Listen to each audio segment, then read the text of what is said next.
I asked Gemini to make a portfolio for 2026 in case 2026 is going to be a rerun of 2022.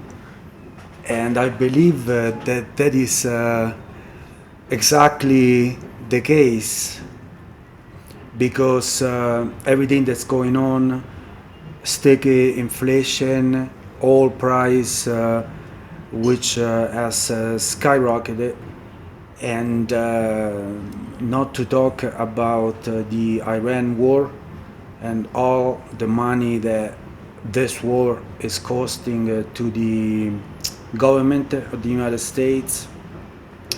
Not to forget that 2026 is going to be a midterm election year, and on average election years we experience a sharp fall of the S&P 500. So let me see what Gemini answered, and of course this is going to be a very defensive portfolio because what I want to accomplish is to generate income, at the same time get a little bit of the upside, if any, but I want to position myself in a way which if the stock market is gonna go lower, like September, October, November, well, I'm gonna be in the position to have pricing power and purchasing power, or like Warren Buffett calls it, I'm gonna be in the position to have dry powder. Style 2026 portfolio, we have to look at their unique winners. In 2022, the biggest winners were assets that generated high immediate cash flow or had zero sensitivity to interest rates. Here is how you could layer JEPQ, BUCK, BIL, and a junk bond ETF like JNK or HYG into that mix. 1. The strategy, high carry, and ultra short duration. If 2026 mimics 2022, growth is a headwind, but yield is your tailwind. JEPQ, JP Morgan Nasdaq Equity Premium Income. Roll, the income engine. The 2022 rerun logic. In 2022, the Nasdaq 100 fell significantly. JEPQ uses covered calls to generate income, 11.4% yield as of March 2026. While it won't prevent losses if the Nasdaq crashes, the high monthly distributions act as a buffer that effectively lowers your cost basis every month the market stays flat or down. Placement. Use this for your equity portion, replacing some pure QQQ exposure to turn volatility into a paycheck. Buck. I really like this JEPQ ticker. I think it's great because you are going to capture some of the upside of the Nasdaq, and in the meantime you are going to get paid. Now this has over $34 billion of asset under management. The yield, 11% yield, which is insane. And you are never gonna have to worry about buying and selling the QQQ because what happens is that every time that you buy and sell, you are going to make an error, okay? Because now let's say that we decided that we're gonna buy QQQ. Well, in that case, one thing less that you have to worry, you don't have to pick a stock, okay? And I believe right now it's a better opportunity to invest into ETFs Would that be QQQ? Would that be XLK for tech or JEPQ? Because you don't know when we are going to get out of this mess. And once we do, you really don't know which one stocks are going be ahead, okay?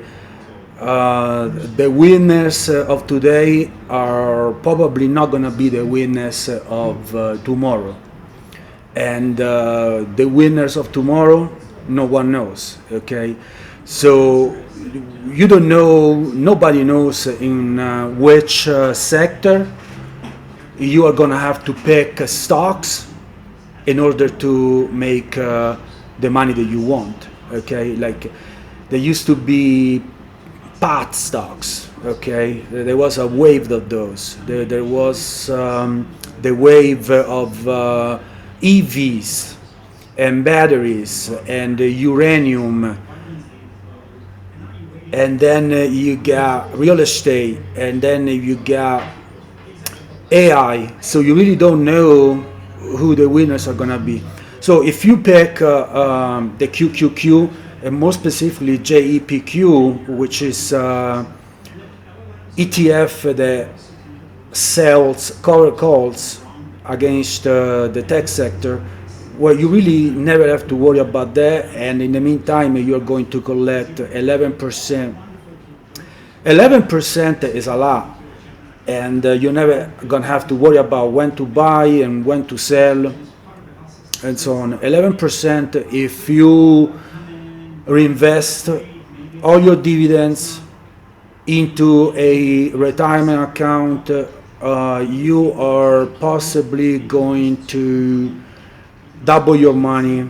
But it depends on what the Nasdaq does. But you know, if you have several year time horizon, you are possibly going to double your money within 5 years, which I believe it's great. I believe you are never gonna have to worry. You just put your money in there. DCA possibly better choice because we're gonna have a lot of volatility up until the end of the year, I believe. And if you DCA when the market goes down, you're gonna buy more shares. When the market drops, you are going to buy more shares, of course. And when the market rises, you're gonna buy less, but you're never gonna have to time the market or be worried about it. You can sleep at night. Now this one, if you look at the dividend history right here on Sigin Alpha, I can go back 10 years. I can go back 10 years and it's been pretty good. I mean, even in 2022, when the market dropped, they raised the dividends. This has been a very good performer throughout market cycles. That is what I really like. Also, they don't write cover calls on 100% of the portfolio, but I believe only on 50%, which is great because the bad thing about cover calls is that you're gonna lose a lot of the upside. But if you buy a cover call ETF, you're gonna get paid regardless. And even in 2025, when the market dropped in April, the dividend was real good. What happens with JEPQ is that if you pay into it, when the market drops, you're gonna buy more shares, okay? So in that case, the dividend yield is going to raise. And I believe it is great. When the market goes up, you're gonna capture the upside, and when the market goes down, your dividend yield are going to increase. and you can get more shares and be ready for the next cycle of appreciation at a lower price, which is why I really love JPQ. Now, of course, there are several options to JPQ. There are a few. QQQI, there is GIPQ from Goldman Sachs and go on QILD. There are a few of those.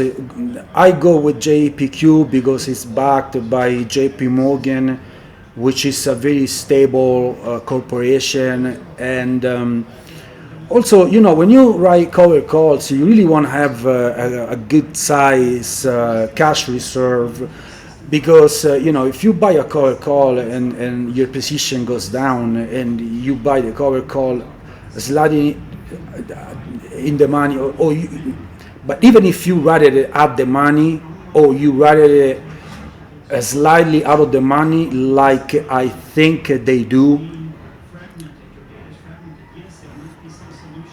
well, in that case, if the Nasdaq drops and then it drops again and it drops again, you want to make sure that you have cash reserves in order to buy the underlying security. So that's why, really, if I can only pick one position for my retirement account, I would definitely go with JPQ. Now, in the short term, I think I'm gonna add something more stable in order to hedge volatility. But I mean, for the long term, I don't know what your time horizon is, but like in the next 10 years, JPQ, I believe, is gonna be just fine. If you don't need that money, 10 years, that's the only ticker that you need, really. The next one in line is Buck, BUCK. Let me see what Gemini has to say on that. Simplified Treasury Option Income. Roll. The Enhanced Cash Reserve. The 2022 Rerun Logic. Buck targets a duration of less than 1 year, meaning it has almost no price risk when interest rates rise. It adds an options overlay to squeeze extra yield, 7.5% plus TTM yield, out of the Treasury curve. Placement. This is your defensive powerhouse. It sits in the cash/short-term bond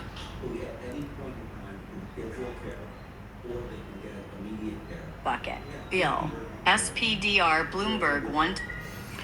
Now, Buck, being a bit more conservative, it is an ETF. They buy short-term treasury bills, and at the same time, they sell cover calls against the S&P 500. I love it because it is 80% short-term treasury bills that are gonna be pretty stable and pay you a 4% dividend. Sometimes it could be even tax exempt from federal and state. That all depends. And 20% of their portfolio is based on selling cover calls against the S&P 500.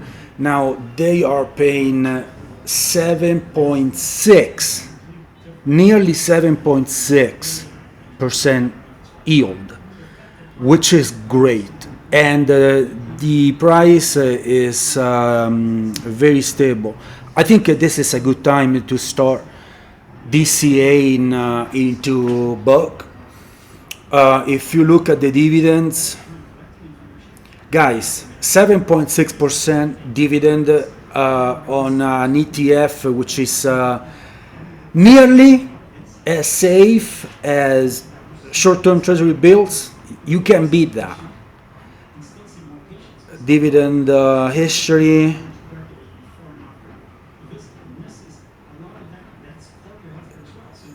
Like you see, if I go back, but 10 years, but this does not go 10 years because it's fairly new. But regardless, as you see here, it's been pretty stable, and they raised the dividends in 2025.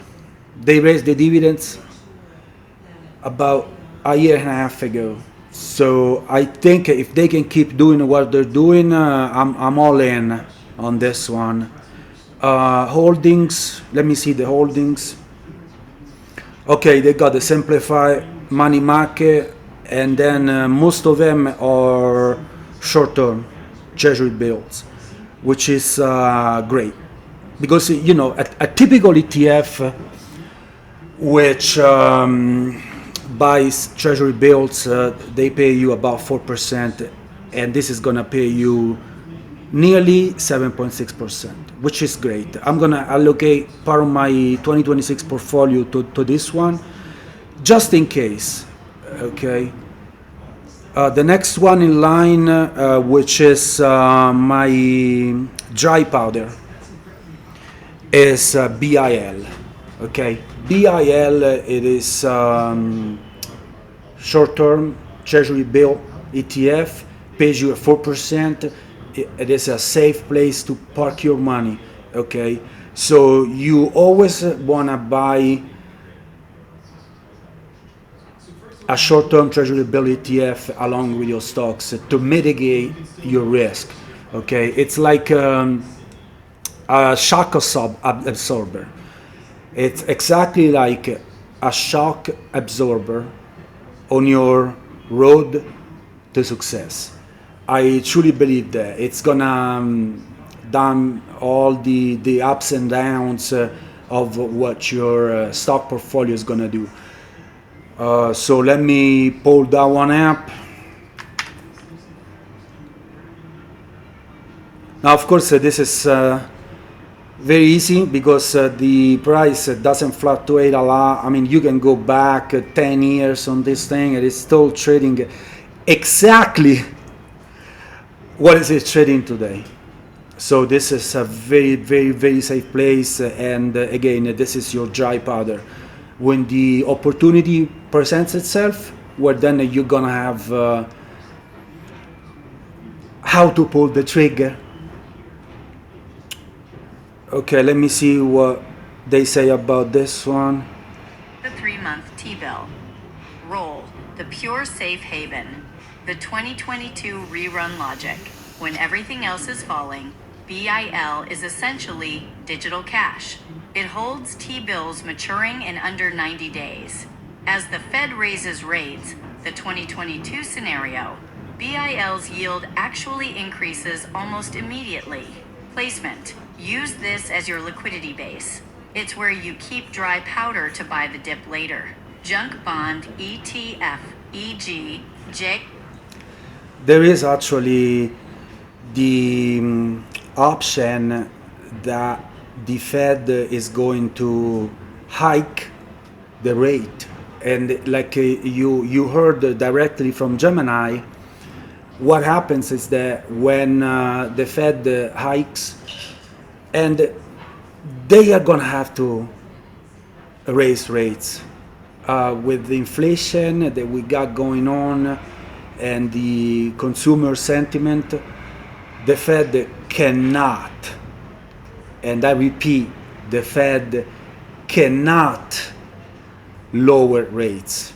Okay, so this is gonna be great. This is gonna be your your dry powder when the opportunity is gonna present, and it will, because again, if 2026 is going to be like 2022, you are going to need dry powder to buy the dip when it shows up.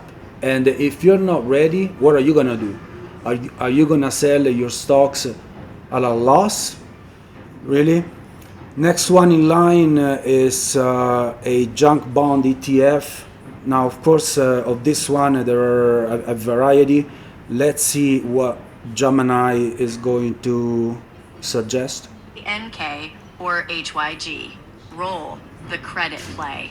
The 2022 rerun logic. High yield bonds actually have lower duration than government bonds. They are less sensitive to rates, but they are more sensitive to the economy. In 2022, they fell, but often less than long-term treasuries. Placement. This belongs in your fixed income bucket. It provides a higher yield, 6-8%, than BIL, but with more risk if the economy enters a recession. 2. Updated portfolio allocation, the income-heavy model. Asset category, proposed allocation. Specific tickers, equities/covered calls, 25%. JEPQ, income from tech volatility. Short-term income, 20%. Buck, enhanced T-bill yield, pure cash/safety. Yeah, on those ones, there are a few expiring in 2026. I believe one of them is IBTG. Okay, IBTG expires in 2026, and it is great. It is great for price stability. It pays you over 4% dividend, and of course this is going to expire in 9 months. It's going to expire. So even if something happens to the markets to where it drops the price, really you can pull the price much lower, because they're gonna have to return the principal invested to shareholders, and in that case that's gonna be your safety net. They can't pull the price down because of course they are going to be so close to expirations. And let's see those holdings. Well, basically here you have all short-term treasury bonds with expiration between March. Of course, they all expire in 2026. Let's see what's next. 25%. BIL, ultimate rate rise protection, credit/high yield. 15%. JNK/HYG, harvesting credit spreads, commodities/value. 15%. XLE, energy, or DBC, commodities. 3. How this engine works in a 2022 scenario. 1. If rates spike. And again, now it's going to explain my choice, but I think this is exactly the best anyone can do in 2026. Think about it. You're gonna have a 25% allocation JEPQ, which is great, because you're gonna get paid and you're gonna capture some of that appreciation. If the market goes down, you are still gonna get paid. Buck, 20%, which is the T-bill ETF, and that's gonna be like a shock absorber. BIL, BIL, which is from Stacy. Now, if you like the other one, TBLL, which is the same thing, but it comes from Invesco, and it is great. Buy both, because one pays the dividend on the first, the ex-dividend would be the first, that is BIL, and TBLL pays the dividend on the 23rd. So they both pay dividends at the end of the month, but you can stagger them to where you get paid, and then the following week you get paid again. Next, it is a 15%, great, 15% a junk bond, which doesn't fluctuate as much, and The stock price usually drops on those ones slightly, but it's a good stabilizer because it's gonna pay you a 7% usually historically for junk bonds, and they move a little bit like the market. Okay, so if you can get those at a lower price, your cost basis is going to lower, and well, in that case you're gonna get a better yield on your money. And then it puts a 15% in XLE, which is the energy ETF from State Street. Let's keep going on here. BIL and Buck will hold their value or go up in yield, while standard bonds like BND or TLT would crash. 2. If tech sells off, JEPQ will drop in price, but its monthly dividend, which often spikes when volatility is high, helps offset the loss. 3. If inflation stays high, the commodity/energy piece and the high yield from JNK provide the real return needed to keep up with rising costs. Technical note: since you've mentioned using LIFO, last in, first out, for your lot selection, these high-frequency dividend payers are great because you can precisely manage which lots you sell if you need to rebalance, potentially letting you harvest losses on more recent purchases while keeping older, lower basis shares. Would you like me to calculate what a $10,000 test run would look like across these 4 specific ETFs based on their current 2026 yields? Yes, please.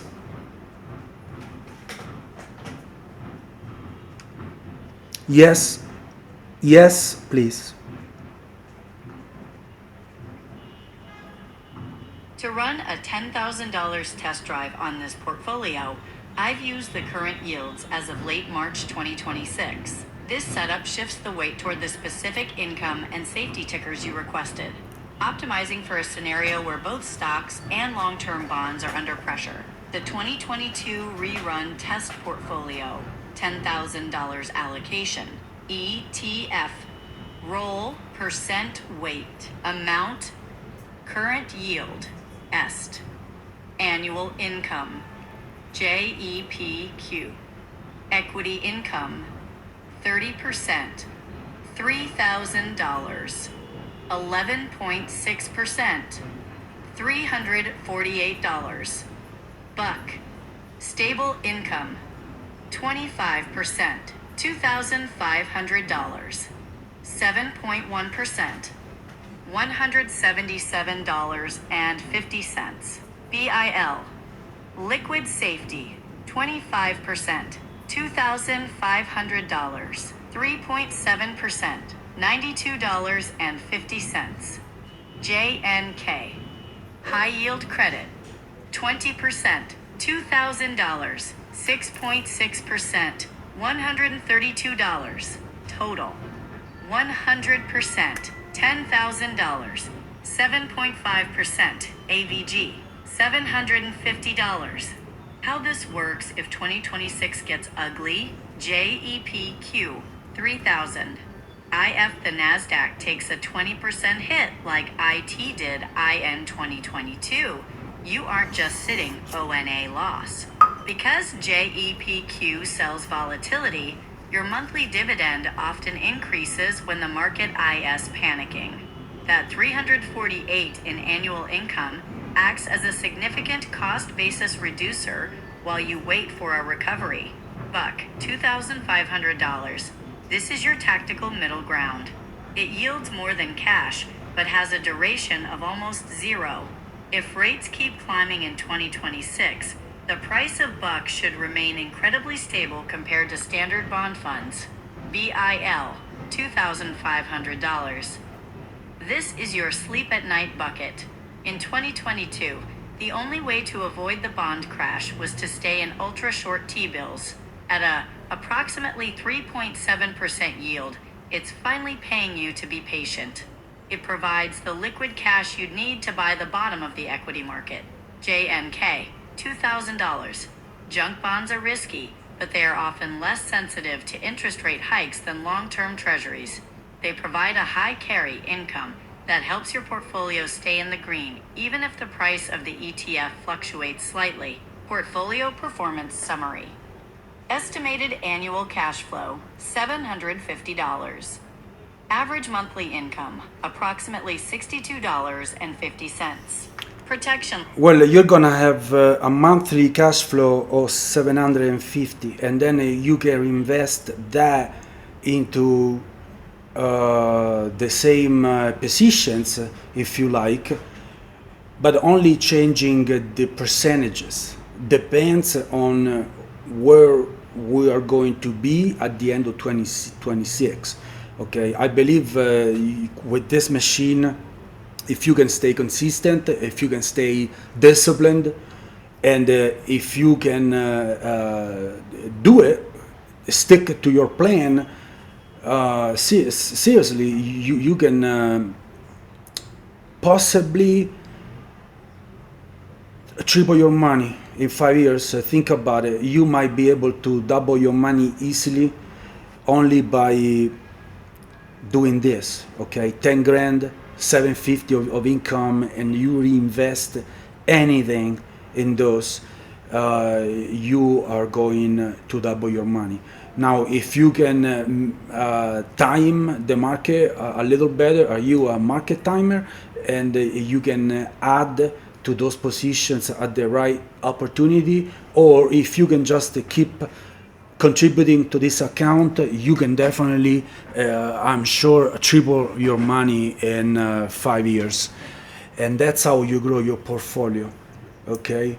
Well, if you make it this far, thank you very much. Stay tuned. I have a lot more content that I'm gonna have to upload, and some of my revisions that I did back in mid 2024 all the way through mid 2025 that predicted exactly what is currently happening.